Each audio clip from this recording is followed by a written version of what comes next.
5 hacks to get more from your brain.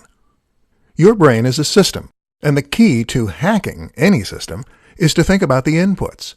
So what are the inputs of the brain?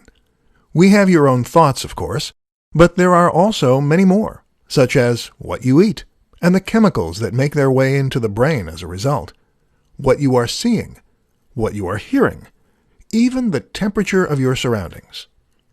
Let's discuss 5 ways you can hack this system in order to get more out of it. 1. Use blue light. The brain sets our sleep-wake cycle, or circadian rhythm, based on numerous different inputs.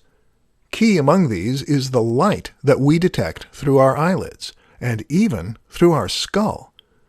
When the light is bright, we produce more cortisol and nitric oxide, which keeps the brain alert and awake.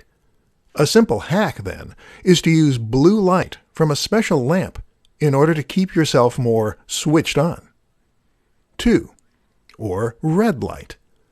Likewise, though, using light that is a little redder on the spectrum will have the opposite effect. This suggests to the brain that everything is setting in and that it's time to wind down. Thus, it begins to produce melatonin. Use red light as evening comes around, and you'll be better primed for bed and will have a deeper night's sleep, resulting in more energy the next day. 3. Take a cold shower. The brain responds similarly to temperature. If you give yourself a cold shower, this will cause a flood of neurotransmitters associated with alertness and wakefulness. This is an ideal way to give yourself a rush of energy in the morning. 4. Workout. Working out will likewise also wake up the brain and cause a flood of wakefulness hormones to be unleashed. What's more is that it will increase the flow of oxygen and nutrients to the brain by dilating blood vessels. 5. Timing. The brain will naturally peak and trough in energy throughout the day as you veer between anabolic and catabolic states.